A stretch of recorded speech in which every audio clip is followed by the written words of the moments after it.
لو حد جالك من ضيوفك وعايزة سفرة سريعة وخفيفة وما تاخدش معاكي وقت كتير، يبقى لازم تعمليله السفرة الحلوة دي. والسفرة دي كمان بتنفع فطار شعبي خفيف ليوم الجمعة، مكوناته كلها بسيطة ومقاديره كلها على قد الايد وحلوة جدا جدا. وكمان السفرة الجميلة اللي هوريها لك دلوقتي تنفع قوي في يوم كده في شهر رمضان، نبقى مش عايزين نطبخ فيه مثلا طبيخ كتير واكلات كتير، وهتمشي جدا في اليوم ده وهتبقى مشبعة وسريعة ولذيذة. فيلا بينا نشوف سفرتنا الجميلة مع بعض ونشوف كده عملنا فيها ايه. اول طبق معايا على السفرة الحلوة دي هو طبق الفول الحلو بالثوم كده والفلفل الاخضر والكمون، وعملناه في منتهى الجمال. شايفين شكله تحفة جدا. فول مدمس عادي وعاملينه بالطماطم والفلفل، وحاطين له شوية بهارات كده مخليينه في حتة تانية خالص.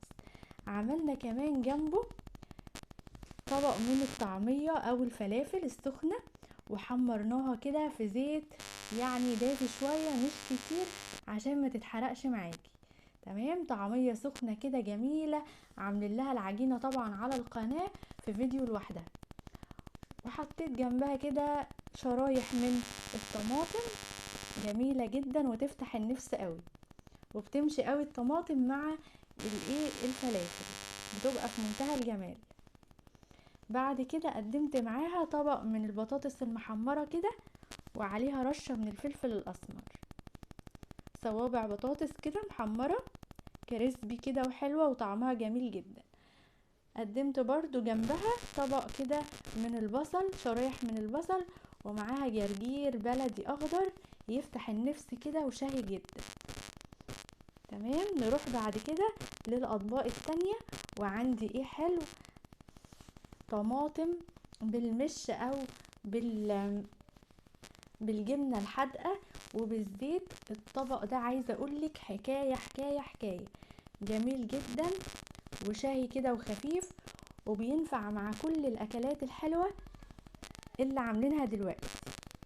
تمام، قدمنا طبعا طبق من الفول المحيق، البدنجان المحيق اللي هو المقلي بالخلطة، ورشينا عليه رشة كده من الليمون يفتح النفس قوي وحرش كده وفي منتهى اللذاذة. عايزة طبعا تعملي بدنجان مشوي بيمشي جدا، بس التشكيلة او تركيبة السفرة ديت هي بتبقى بالطريقة دي، فجربيها بجد هتفتح النفس جدا لكل اللي ياكلها، هيعشقها بجد. عملنا جنبها طبعا طبق بطاطس كمان بسيط كده زي التاني. نحاول كده يعني لو في اكلة مثلا بنلاقيها فيها نشويات كتير نكترها عشان تشبع برضو معانا وتبقى السفرة مغذية وطعمها جميل. تمام، سفرتنا اهيت. قدمنا معاها طبق من البصل الحلو بالشكل ده، قطعناها سلايس كده او جوليان او حلقات زي ما تحبي، بيفتح النفس جدا جنب الاكل.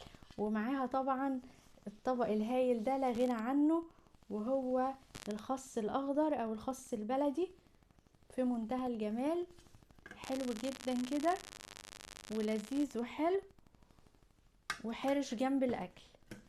زي ما قلتلك سفرتنا الجميلة ديت، تعالي نشوفها تاني مع بعض. طبق من البصل، معاه طبق من الفلفل البدنجان المحيق او المقلي بالخل والثوم والكمون، ومعاه طبق من الفول بالثوم والفلفل والطماطم بالطريقة الحلوة دي، وبطاطس محمرة وعملت جنبها طماطم بالمش او بالجبنة الحادقة والزيت، ومعاها طبعا الجرجير الاخضر اللذيذ، وطبق كده طعمية سخن جميل بالعجينة الرهيبة اللي عملناها. ولازما طبعا يبقى معاها الطماطم زي ما قلتلك، بتنفع جدا جدا جنب الاكل ده. معاها طبق بطاطس، ودي سفرتنا الحلوة.